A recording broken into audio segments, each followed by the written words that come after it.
Hello, elementary school students across America and on United States military bases around the world. Michael T. Mondak back with you. Here it is. It's Friday. As you know, I've been coming to you virtually every day during the week to read one picture book to you, your teachers, and your parents.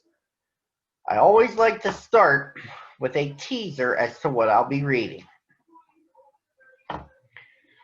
Have you ever had a teacher in school who would be going away for a week and expect you and your classmates to behave?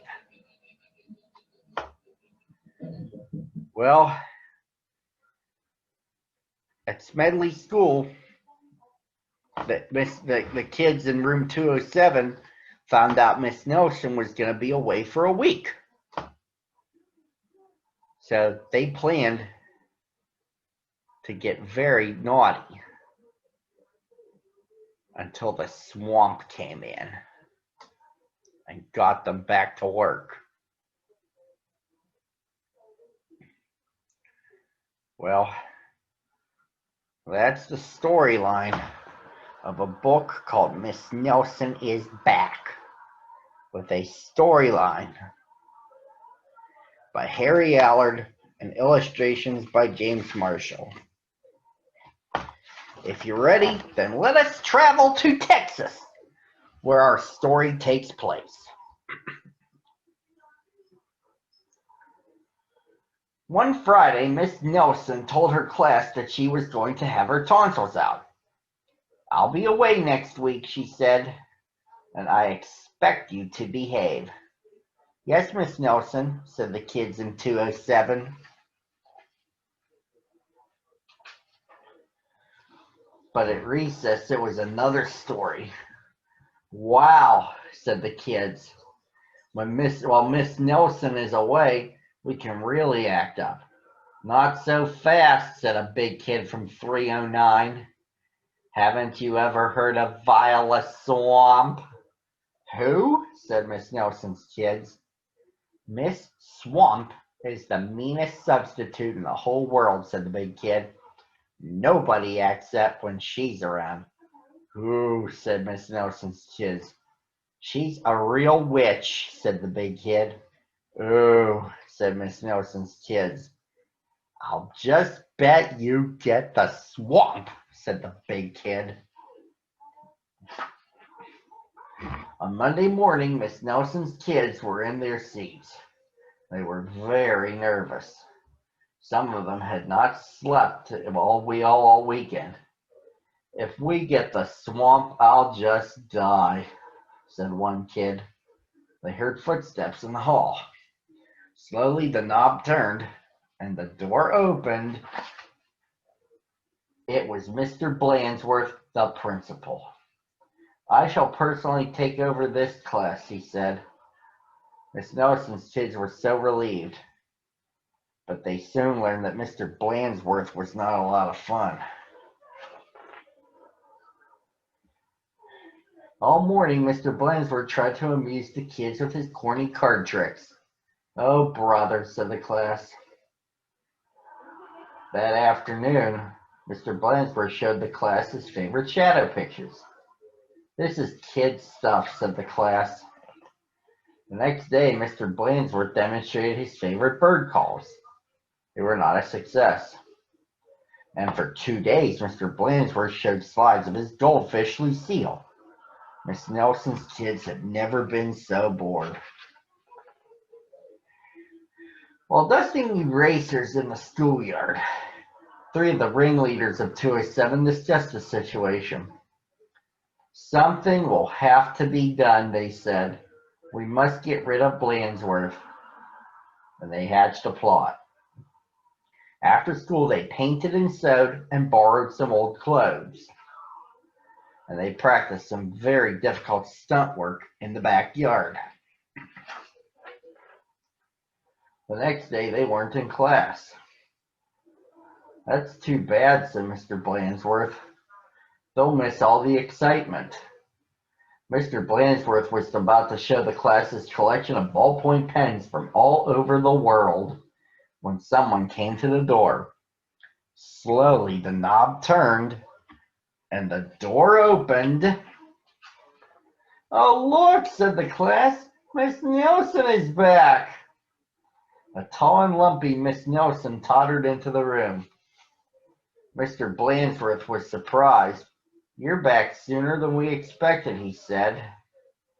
The tall and lumpy Miss Nelson didn't speak. Said the kids. "Her throat must still be sore."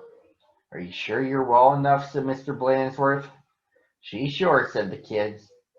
"Well, in that case," said the principal, "I'll be getting back to the office." "Nice to have you back, Miss Nelson." And he left the room. "Hot dog!" cried the class. "We got rid of Blansworth. Now we can do just as we please." And at the stroke of 10, the kids from 207 left the building. No one stopped them. They went straight to the movies, where they saw The Monster That Ate Chicago twice. "This is really living," they said. Afterward, they went to Lulu's, where they stuffed themselves silly.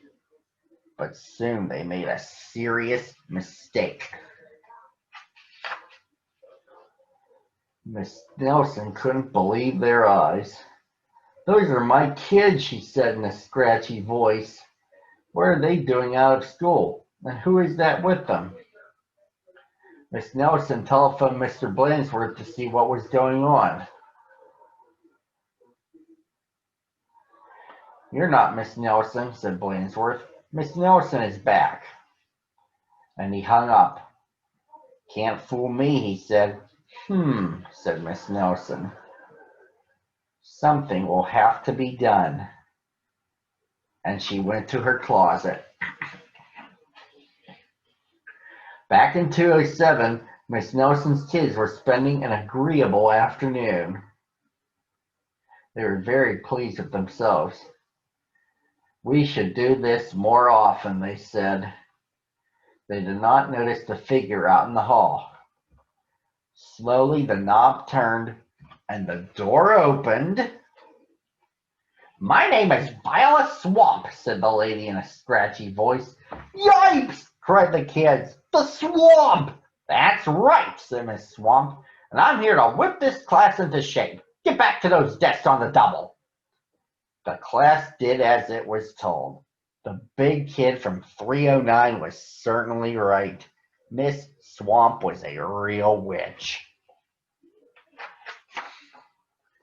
She knew how to get results. The class did a whole week's worth of work in no time. "We shouldn't have gotten rid of Blansworth," they said. "Pipe down," said the Swamp, or just then something under a desk attracted her attention. It was a mask. "Aha," said Miss Swamp. "So that's your little game." And she tried on the mask just as Mr. Blansworth stepped into the room. "Miss Nelson," said Blansworth, "I'm of the opinion that someone has been impersonating you." "Uh-oh," whispered the kids. "You don't say," said Miss Swamp. "Probably just some kids acting up. I'm sure it won't happen again." And Mr. Blansworth left.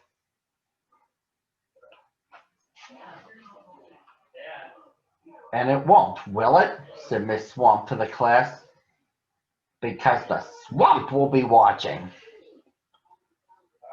A minute later, Miss Nelson appeared. "I'm back," she said.